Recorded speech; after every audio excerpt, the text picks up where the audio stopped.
ये सब कुछ संभव है। सत्संग से ज्ञान आता है, सत्संग से गुरु भक्ति का हृदय में ज्ञान प्रकट होता है। सत्संग से जब गुरु भक्ति आती है तो गुरु जी का जो भाव होता है, कलिकाल जैसे समय में, कलयुग जैसे समय में वो रहता है कि उस पुकार को पुकारो जिसको नाम कहते हैं। नाम कोई साधारण नहीं है, नाम आत्मा की एक पुकार है परमात्मा के लिए। राधा राधा राधा राधा राधा, हम अंदर से राधा राधा तो बोल रहे हैं, ये कोरा नाम ही नहीं है, ये आत्मा की पुकार है। हम आत्मा से पुकार रहे हैं, प्रभु आप हमारी तरफ देखिए, हमारी तरफ आप देखिए, हमारा कल्याण करिए प्रभु। राधा राधा राधा, इसको कोरा नाम ही नहीं समझे, नाम के साथ में आत्मा की प्यास बुझ रही है। क्योंकि शरीर को तो हम पुष्ट करने के लिए अनेक प्रकार के बादाम, हलवा और जो मन पसंद की चीज, बहुत से ने पुलाव के लिए दीवाने हो जाते हैं और दिन पता नहीं क्या क्या चीज, कौन कौन सी चीज किस किस को पसंद है, उसके लिए अपने मन को और अपने शरीर को तो पुष्ट कर लेते हैं, लेकिन भगवान की भजन भक्ति करके इस आत्मा को आत्महानि में पहुंचा देते हैं, आत्महत्या कर लेते हैं। भैया हाथ जोड़ के प्रार्थना है, उस आत्महानि से, आत्महत्या से बचिए। और वो प्रत्यक्ष दिख जाना चाहिए चेहरे से कि हाँ भक्ति का रंग आ रहा है।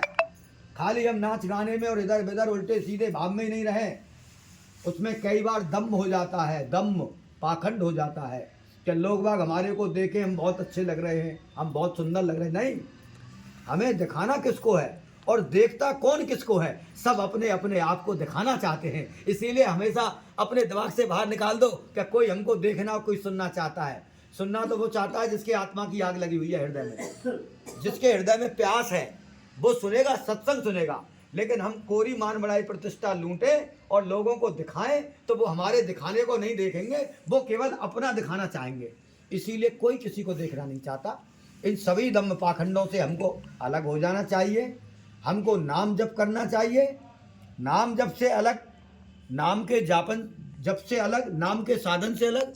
भैया काऊ चीज में कोई दिलचस्पी हो वो भले ही कर ले, लेकिन जीवन में ऐसा महापुरुषों से, धर्म ग्रंथों से सुना है कि कभी भी नाम जप से अगर दूसरा साधन हम करेंगे, अनेक प्रकार के विकार और पापाचरों में फंसना पड़ेगा हमको। क्योंकि कल काल है और इंद्रियों के जितने भी मन और इंद्रियां जितनी भी अंदर हैं, सबके ऊपर देवता बैठा हुआ है। और नाम जप का अगर आश्रय है, प्रभु नाम जप का आश्रय है, तो वो देवता उन इंद्रियों के अंदर जो गुफा है, जो किवाड़ लगी हुई है, उन हवा के झोंके से उस आत्म तत्व के दीपक को वो बुझा नहीं सकते हैं। क्योंकि नाम के अंदर बहुत बड़ा बल है और नाम प्रभु का निरु अपराधिक है। दोबारा ये नाम